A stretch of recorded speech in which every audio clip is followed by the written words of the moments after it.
Welcome to Intuitive Art Sales. This is the show where I, Jessica Craddock, am going to teach you how to source your art marketing from within. You're going to practice claiming that authentic art business that you want and leading into the most natural way for you to get there. You're going to learn to get connected to your intuition, your confidence, and your community so that you can sell your art consistently while holding strong boundaries on your work-life balance.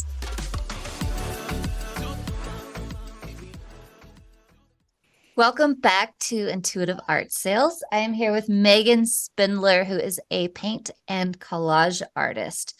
And right now, kind of what she's doing with her work is actually building up a library of things that she can pull from for her graphic design work. She is multi-passionate and she's kind of learning that she doesn't have to choose between a day job and art. And that day job can actually provide some structure and financial stability. So she's kind of molding them together at the moment and still really looking for that thing that she wants to sell and others want to buy. So that's kind of where we're at this moment in time. Welcome, Megan. How are you doing? Thank you. I'm great. Good. I'm so glad to hear that. Okay, so just for context, can you explain a little bit more what I meant by paint and collage artist in your graphic design work? I know that you have kind of one specific thing that you've been focusing on selling. Can you tell us a little bit more about that?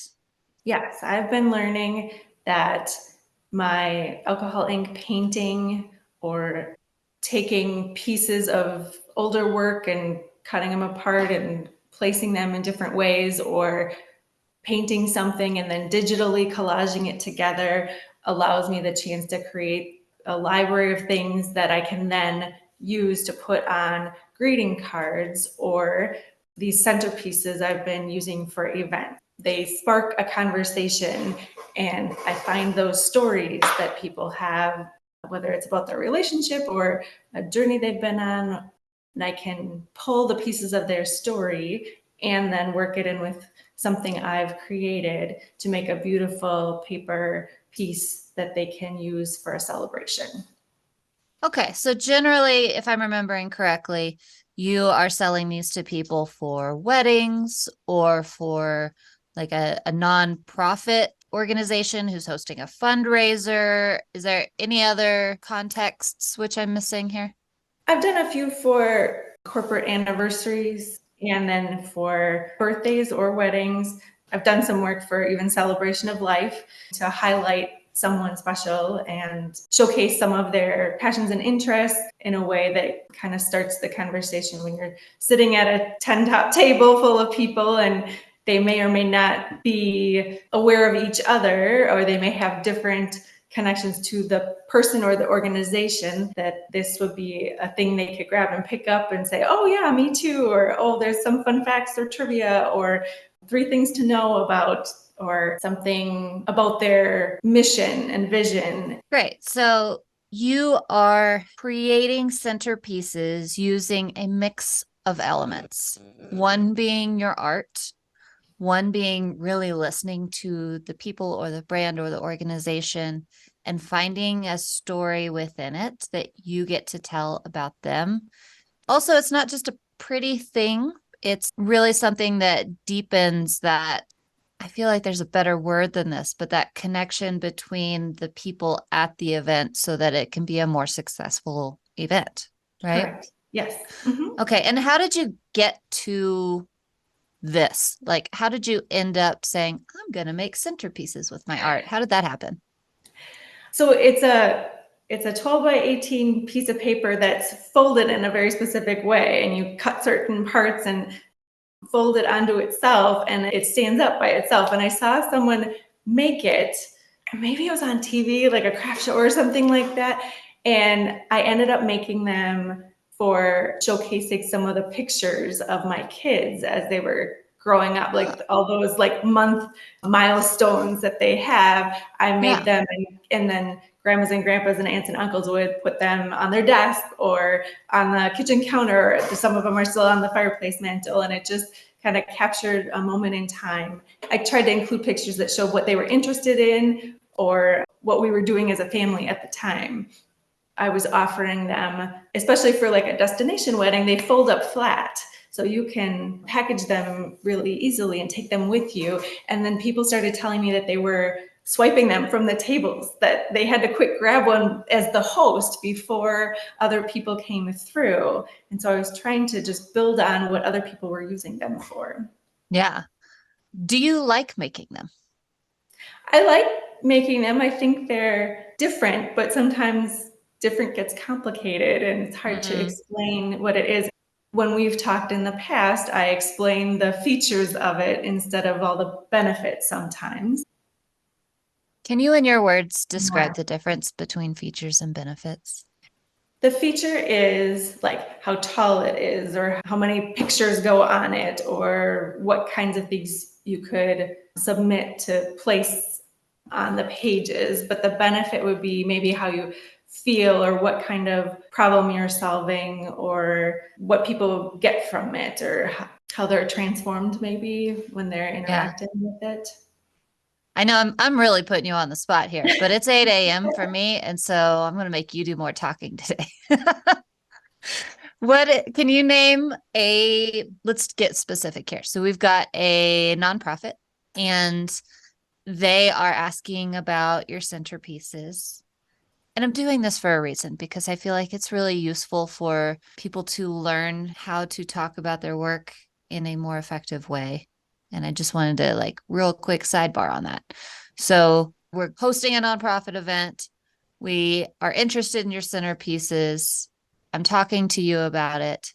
What are one or two or three benefits that they would get and why? So this centerpiece would spark conversations with the people at each of the tables. They might not know each other. Yeah. I wanted to add something. Yes. Spark conversations at the people at the dinner tables so that So that they find some common threads of interests or reasons why they're interested in supporting your organization.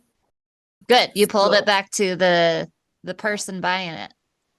yes, okay.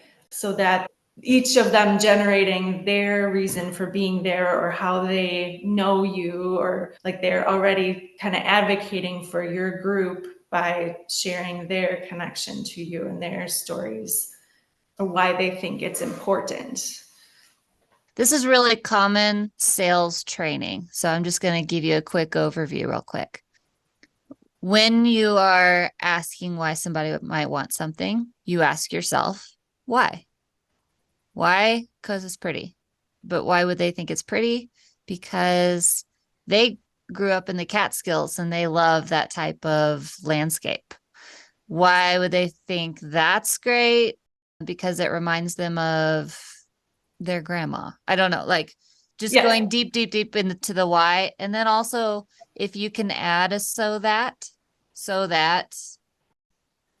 this centerpiece will feature the art of the Catskill Mountains so that we can really remember grandma and how she used to do this and that and that and that. That's so that really helps people understand the benefit. So the benefit is great on its own. We want to get to the benefit, but then even the so that might be a benefit a step below that. Mm-hmm. I'm explaining this in the context of probably someone who is selling something like Megan, like a centerpiece or a mural or something along those lines. Not necessarily. I mean, if you can do it with your art, great, but it is a little bit harder to use benefits. And so that's for a piece of art. Try Mm-hmm. it, see what you can come up with. But I'm really thinking more about a product here. So sorry about that. Went down a rabbit hole. I was asking you about, do you like making these centerpieces? How did you start? And back to what we said at the very beginning, these are your words, not mine. You said, I'm still looking for the thing I want to sell and others want to buy. So I know that you have sold a fair amount of these. So is it that others don't want to buy them as much as you think they should, or you're not as into them as you want to be? Like, why did you say that? Well, some of it comes from the benefits that I feel like I've said what I said, and like to make more about it is challenging. When you look for SEO words or keywords that people might search for that aren't so popular, Mm-hmm. people aren't searching for that, or it's the words I can find that feel like they relate. They're either too competitive or and I guess if you were building relationships and talking directly to people instead of focusing on content, but I understand how some of that content stuff should work. Yeah. But the words are just not there that make sense for what someone would be looking for, or I don't describe it the same way. I struggle a lot with anything that I create, even the Yeah. art, to do Okay. that. So what I hear you saying is that while people do like what you make and you like what you make, it's like an education process instead of something that someone is already searching out. And you think it would be easier if you could find something that people are already looking for as opposed to having to tell people what you make and why they should buy it, et cetera, et cetera. Does that sound right? Yes, but sometimes I'm convincing people to buy a card or a centerpiece that actually is for someone else's party or to recognize someone else and what they've done and accomplished. It still works, like there's still benefit to the person who made the purchase, but I have to kind of convince them. And people buy gifts all the time, but it doesn't always fit in a gift category. And if you're working with like the parents of the couple, I've come into some conflict when, the mother of the couple gets all excited and wants to share something from her point of view about them, but it doesn't actually match their theme or the party that they want to throw. And so now you've made this piece and you either have to edit it to now fit someone else's vision, or you have to kind of leave it where it's in conflict. Okay, so I see a couple of different roads here. One is centerpieces get dropped. One is make peace with the fact that it is what it is and create some more structured processes around making it easier to sell and execute. Or three, word of mouth marketing. So, for the purpose of this conversation, I'm not saying that this has to be your choice or decision, but which avenue would you like to explore? I guess maybe the systems one. Okay.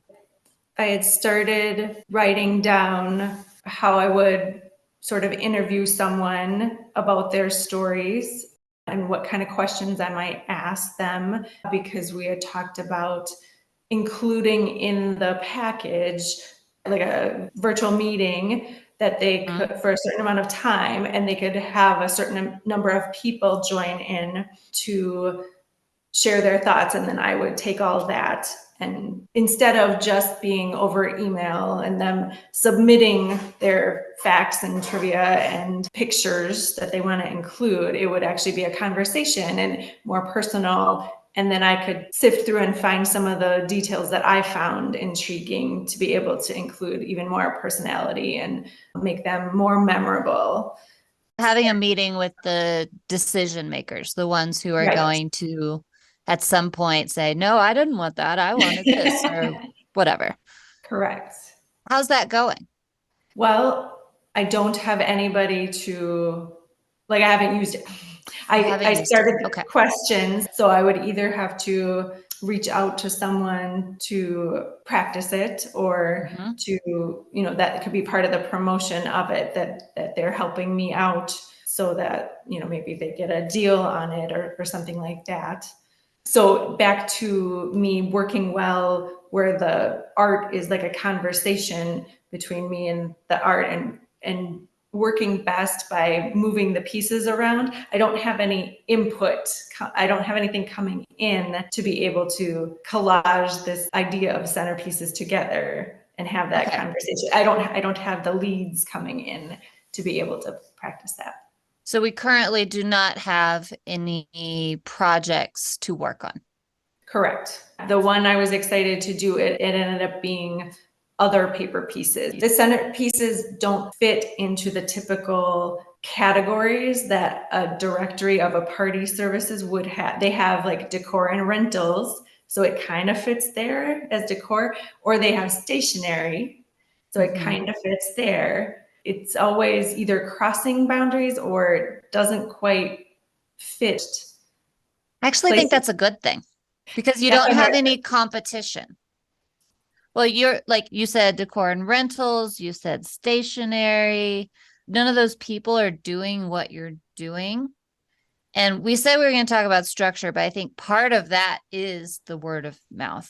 So in my mind, I'm thinking about some sorts of collaborations. I'm thinking about you maybe finding a couple of really aligned maybe organizations or nonprofits or people who have some deeper pockets and actually offering to create them for them just out of the goodness of your heart, but using it to practice your process as well as use it as free advertising. Mm-hmm.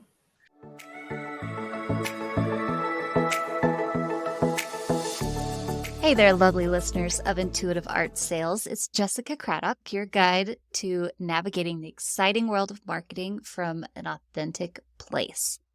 I have a special request for you.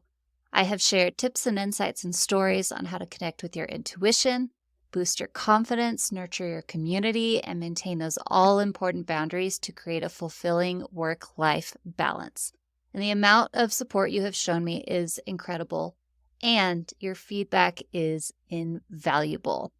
So here's the ask. Would you please take just a few moments to leave a rating and a review for Intuitive Art Sales? You can share your thoughts, your breakthroughs, or simply why you love tuning in. It is this little small action that can have a big impact on artists worldwide, just like you. And I also want to say thank you for being a part of this family and for helping me find others who need help on their creative path. Your unique voice matters, and together we're making the world a more inspired and vibrant place. So with so much gratitude, thank you for rating and reviewing us on your favorite podcast platform. It means the world to me.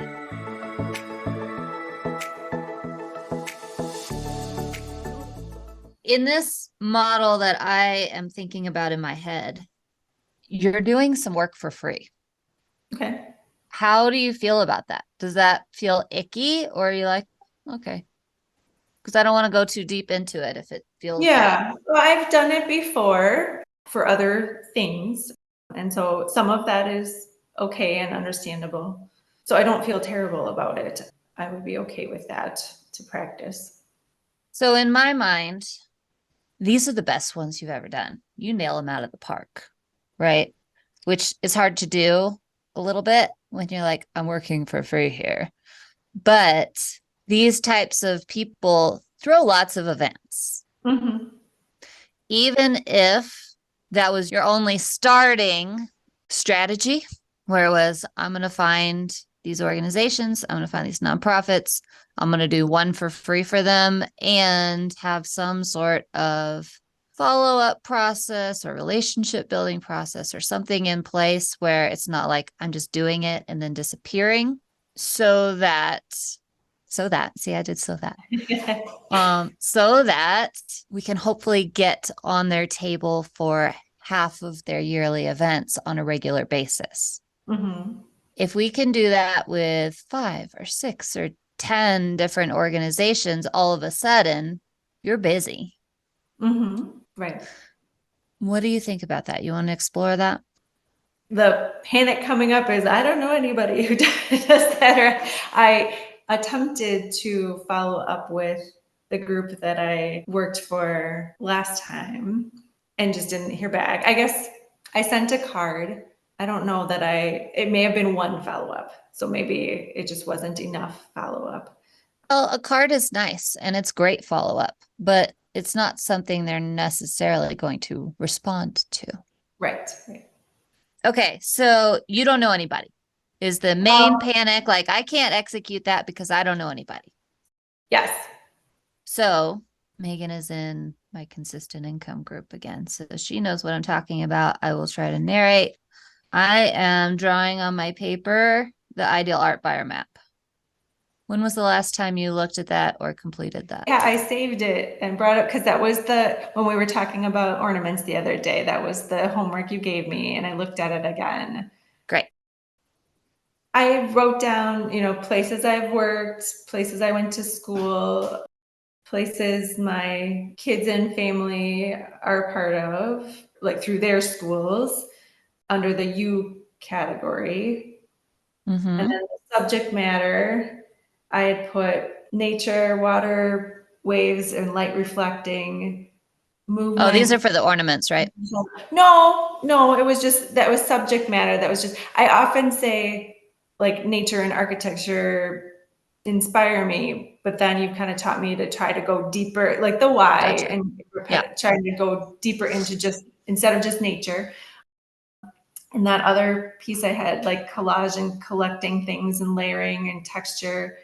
I also had like awareness of your surroundings and observation and the space around you, joy from moments, surprise and delight, belonging. I often want to help people feel seen. That comes up a lot.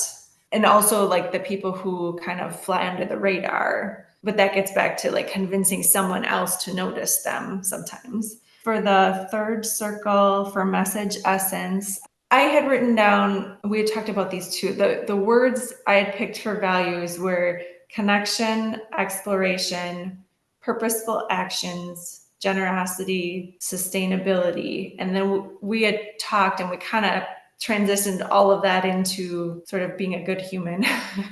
And then maybe something about like flexibility or kind of on the track of your spaciousness value. Gotcha.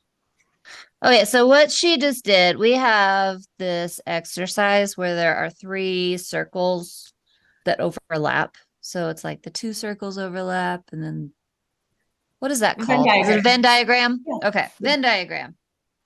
One of the circles is about people and places that will connect with you as a person, not necessarily have anything to do with your art. One of those circles is about the things that you really deeply value. Like she said, connection and exploration and generosity and sustainability. So, those kinds of ideas or messages that you want to get out with your work.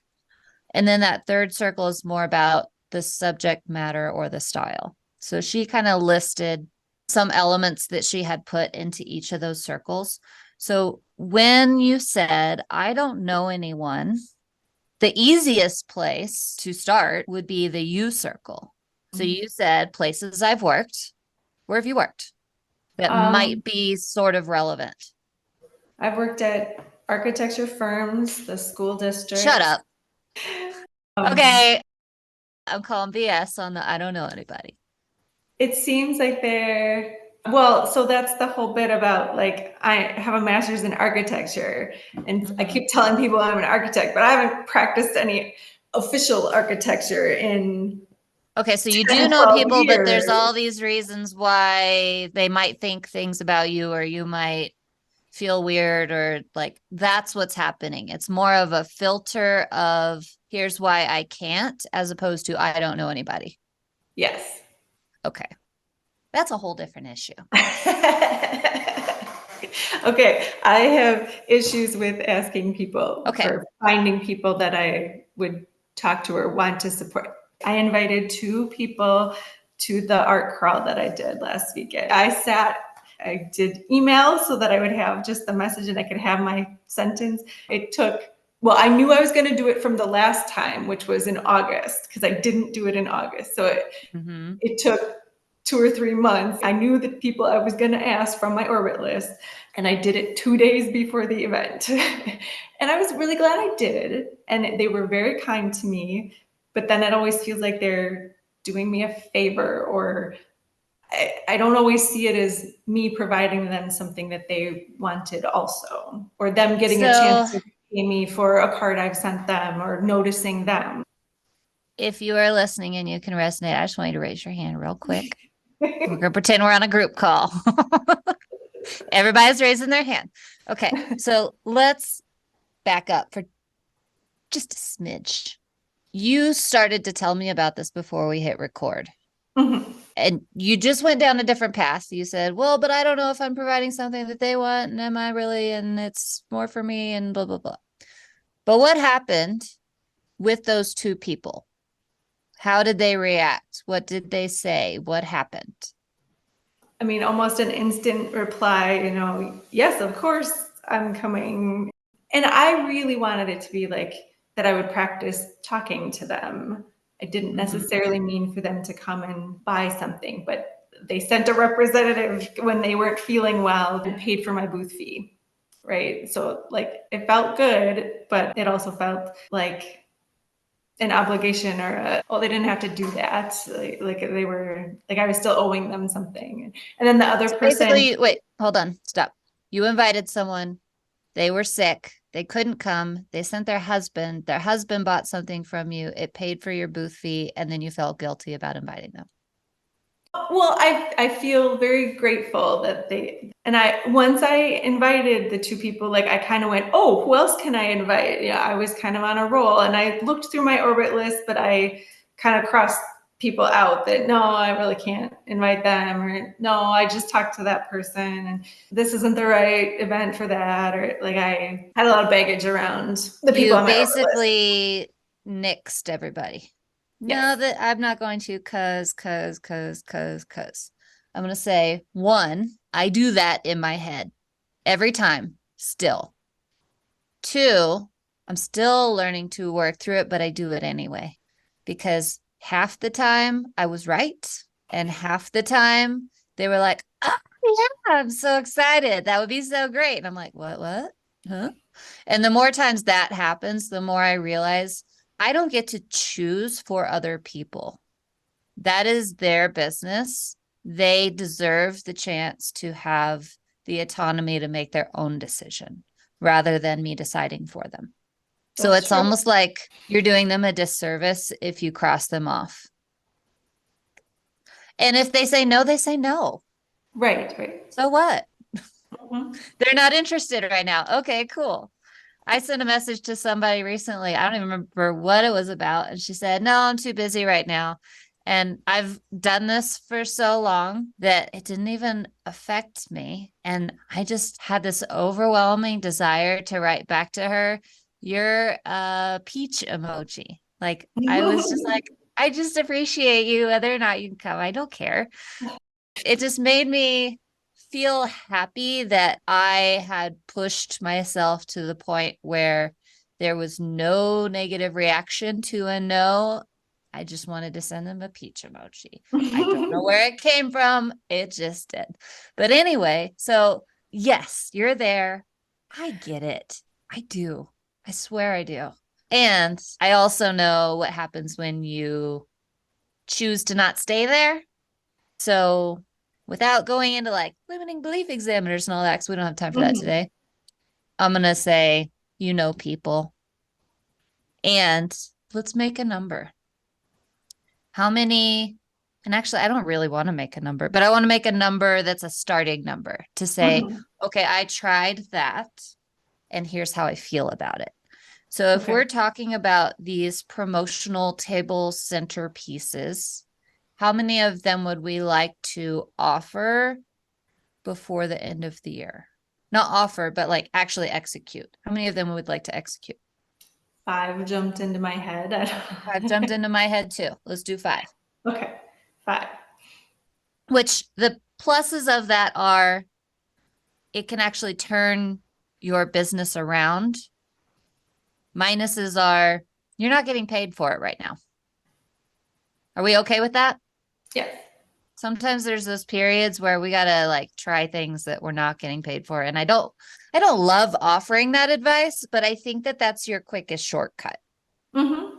So the reason why we did the ideal art buyer circle is because I really wanted to see stood out to me as far as places to start.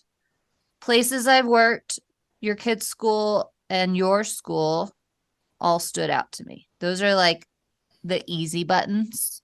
Mm-hmm. Sustainability and good human stood out. Mm-hmm. So, really, what we're thinking about is, do I know or do I know anyone who knows people in a business? This may be like a telephone game. Hey, Sarah, do you know anyone who works in a nonprofit where they're just good humans? Oh, yeah, I know somebody who's a janitor for them. Can you hook me up with the janitor? Hey, janitor, I'm looking to connect to the person who does events. I want to offer something cool, but I don't know. I'm saying this terribly, but like, how do you play the telephone game to get to more people if they're not already around you? And this might be a scenario where you're using the momentum boosters. So picking Okay. one, like opportunities already around you, Mm-hmm. or it might be one like inspired action to like, Mm-hmm. where do I really want to be? No, it's inspired ideas, aligned action. Anyway, where do I really want to be? If I could pick anywhere in my city to talk to someone about this, where would I go? Mm-hmm. It might be that you switch back and forth, but when you can put it through that momentum booster, I think you'll have an easier time of it. Okay. We need to wrap up, but Yeah. I want you to feel like I'm ready to move forward with this. What's the one more thing you need in order to feel like, okay, I can go start on this today? How do I make it sound like I'm not just asking for, well, I guess maybe I am asking for a favor, but like it's hard for me to ask for a favor or feel like I'm owing someone. How can I do it so it's more exciting? And maybe it's the momentum booster thing, but like, how is it worded so it's not apologetic or, Mm. um, Yeah, you don't want to come off as apologetic because then you're like already shooting yourself in the foot before you're starting. So, do you remember my thing about just saying the thing? yes. Yeah. So, in this instance, it might sound something like, hey, Megan, my name is Megan too. How cool is that?